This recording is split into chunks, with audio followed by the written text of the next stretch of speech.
En 2012, Lilian, Eric et Francis avaient remporté le premier prix national du Festival de sculpture sur neige de Valloire. Cette première place leur a valu d'être invités cette année pour l'édition suivante, afin d'y représenter la France dans la catégorie internationale du concours. Et leur projet, cette fois encore, est un véritable défi. Voilà comment se présente le projet. Le bloc est là, et ça ici c'est la maquette qui va nous montrer comment un bloc de neige s'envole. Dès qu'un grand bloc prend son élan, un petit bloc l'accompagne. Ici, il va y avoir donc un petit bloc. Et ici, comme ça. Comme ça. On a les mains un peu gelées ce matin. Voilà, on va lui donner une inclinaison en enlevant une cale de neige, qui va lui donner donc cette première élan. Et ensuite, on va l'ouvrir. On va découper cette grande... comment on pourrait dire, cette grande ouverture, éventail, trajectoire, perspective, qui va nous permettre de rencontrer à travers ce bloc de neige la montagne en face, la lumière, et je pense qu'on va inviter les visiteurs et surtout les enfants à cette hauteur ici de vision, à voir cette perspective et à se mettre dans la tête d'un oiseau en fait. On va aussi développer une technique pour envelopper, on dirait, cette cale de neige avec des tôles d'aluminium. Avec un câble, on va tirer cette cale, ce qui va permettre au bloc de se pencher tranquillement. Et de même, ensuite, les cales de côté pour l'ouverture.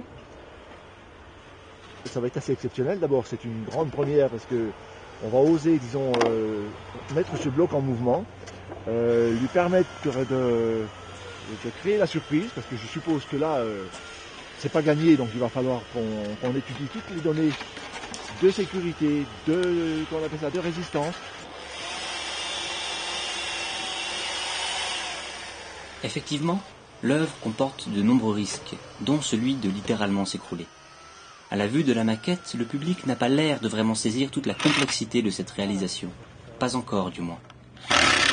Mais les trois sculpteurs, eux, en ont bien conscience. Et ils discutent déjà intensément des lourdes contraintes techniques qu'implique leur démarche et des procédés qu'il faudra mettre en œuvre pour réaliser la sculpture. Leur première tâche est de dégager la partie haute de l'imposant bloc de neige et de réaliser des coffrages afin de lui donner de beaux angles supérieurs. Il faut agir tôt, afin de laisser à la neige le temps de geler et ainsi de se maintenir. Ils comptent ôter les coffrages dès demain, car le temps est compté. 4 journées et demie, c'est peu.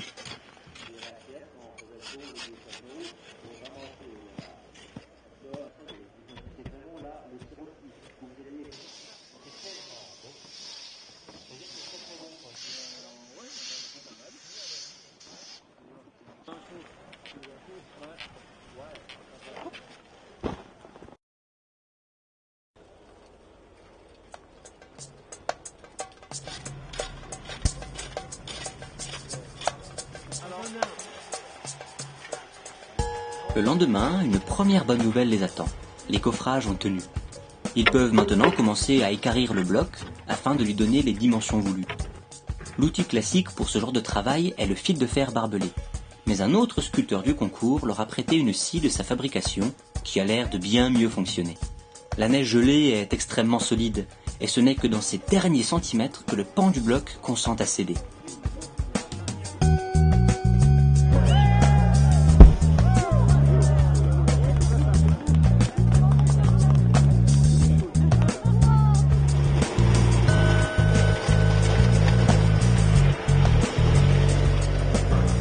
Ensuite, la neige est récupérée pour être placée dans le nouveau coffrage afin de former les 2 plus petits blocs de l'œuvre.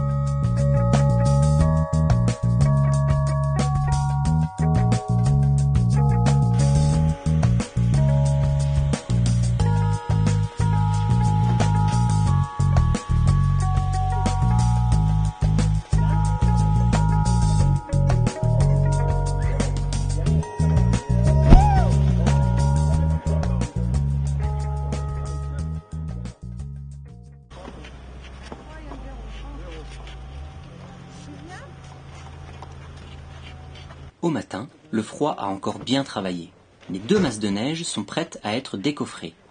Eric, Lilian et Francis peaufinent ensuite la surface du grand bloc avant d'attaquer une étape délicate, son inclinaison vers l'arrière.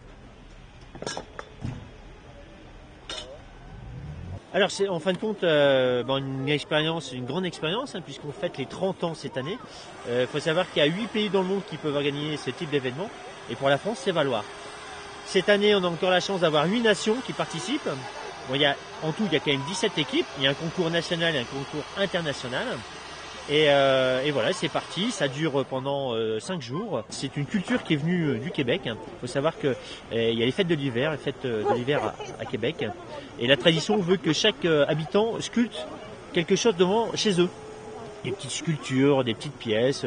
Et en fin de compte, c'est parti comme ça, cette idée. Ils ont dit, pourquoi on ne prendrait pas ça, mais pour faire de la sculpture monumentale, parce qu'il faut voir, les blocs font 4 mètres de haut. Et voilà, cette idée est partie, ça a germé, les gens se sont réunis, et voilà, et ça fait que 30 ans, au bout de 30 ans, on voit le résultat, quoi.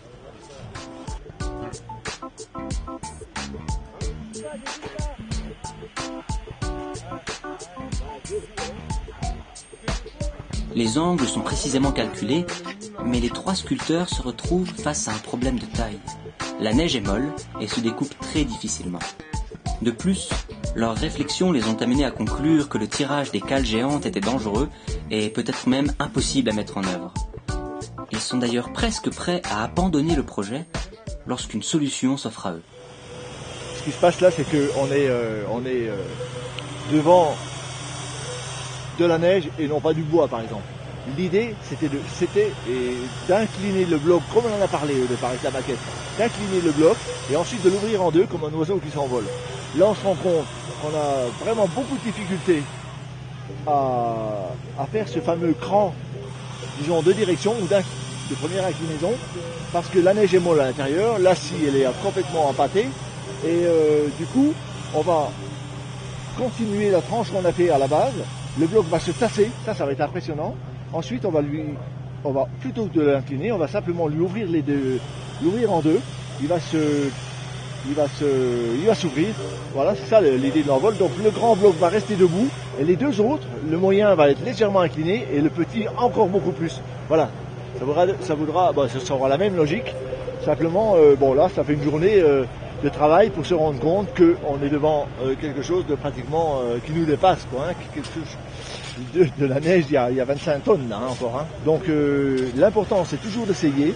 Et puis ensuite, de se rendre compte que voilà, on est à notre place et quelquefois on est dépassé par les éléments un peu, quoi. Voilà.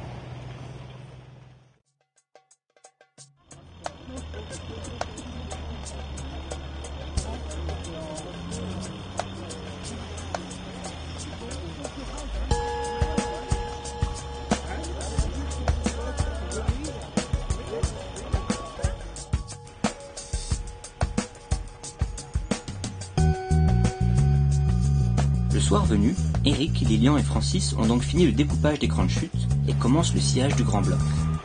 Le concours s'arrête le lendemain à midi, mais plus que le manque de temps, une question essentielle les préoccupe. L'œuvre tiendra-t-elle ?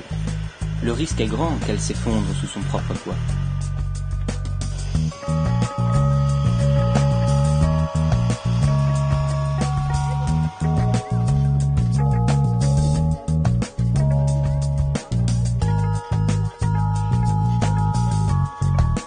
La neige, là encore, démontre son incroyable résistance. Le bloc, fendu entièrement, ne s'ouvre toujours pas, et le suspense dans le public est à son comble. Les deux parties vont-elles s'effondrer ou s'arrêter à temps dans leur chute ?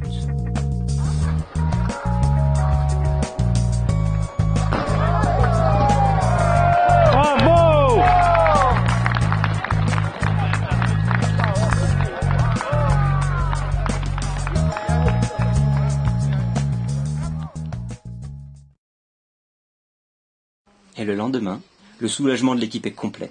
Ils sont ravis de leur succès et, pour eux, le concours pourrait s'arrêter là. Ils tiennent déjà leur plus belle victoire.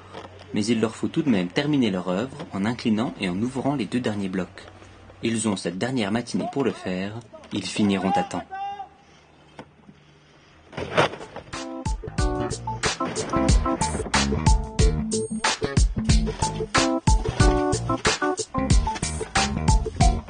Mouvementé, hein. Non, t'en penses quoi, toi? Ouais, mouvementé, par rapport à la première fois, un petit peu plus dur pour d'être dedans. C'est vrai que c'est une belle évolution par rapport au premier projet. Et par rapport aussi à l'initial. Ça a été remis en question par un Voilà. moment, mais on a su retrouver les solutions pour aller, avancer, quoi. pour avancer et faire quelque chose de cohérent. Et puis comme tu disais, hein, c'est le cheminement. Le cheminement a été bon, donc pour nous l'œuvre est bonne. Oh bah, soulagé. Hier, hyper excité parce que quand on a découpé grand bloc, ouais, j'étais heureux comme tout. Ça a lâché, ça a bien lâché. Hein. Et Ouais. après, ce matin, c'était tranquille pour finir au petit bonheur. Et je pense que c'est une belle ouverture vers la suite. Sur la suite, ce qu'on disait hier soir avec Francis, c'est un peu le sentiment de cette œuvre. C'est comme une petite vie qu'on a vécue ensemble. Et on va voir comment ça va continuer par la suite. On laissera venir les choses telles quelles, avec bonheur. Quoi. À bientôt. À bientôt. Alors on va commencer d'abord, honneur à eux, par Pascal, le prix des artistes. Voilà, donc le prix vient à l'œuvre Miroir, qui est aussi l'équipe de Lettonie avec le prix des artistes, Artist Prize, please.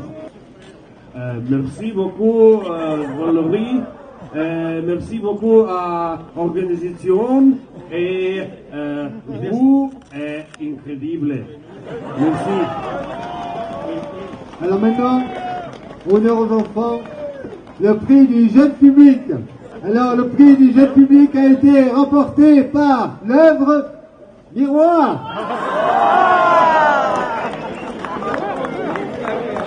Alors maintenant, le prix du public. Est-ce que vous êtes d'accord pour donner le prix du public? Oui. Ah, l'œuvre intitulée Miroir. Come on, again. Merci beaucoup. Merci beaucoup. Allez. Alors maintenant, on va passer au concours international sculpture sauvage. Donc le troisième prix, il s'agit de la sculpture numéro 15, la Chine, Zhongyu. Merci. 谢谢大家，我们来到这里非常高兴。Merci. You can stay here, you can stay here. Yes. Alors, le deuxième prix, il s'agit de la sculpture numéro 9, Lettonie, Miroir. Miroir. Oh, thank you very much. It's really a great honor for us because it's a lot of things you do. Thank you. Merci. C'est vraiment un grand honneur pour eux. Alors, Président, attends, pour le premier prix, alors, le premier prix du jury du 30e concours international de sculpture sur neige de Valoir, c'est donc la sculpture numéro, j'arrive pas à dire, 5 Cuny Didier Paris. Voilà, il a osé faire quelque chose d'extraordinaire, avec beaucoup d'audace. Ainsi de suite. Ainsi de suite. Non, mais merci vraiment beaucoup. Je viens porte-parole de l'équipe. Et nous, ce qu'on aime, c'est faire honneur à l'hiver, vraiment. Et aussi, ce qu'on aime, c'est partager ce moment éphémère, ce moment d'être là tous ensemble, avec la neige qui nous a montré dans notre projet là, vraiment, nos limites à nous, petite équipe humaine, face à ce gros volume. À un moment donné, on a eu un doute, on s'est dit, on a un beau projet, mais là, on prend trop de risques, on s'arrête, on réfléchit et on verra bien. Un doute. Quelqu'un a dit un jour, le doute est un outil pour avancer. Et là, on est parti on a dit, on n'a plus rien à perdre, on y va, on ouvre ce bloc en deux, on a osé et on a, disons, réussi.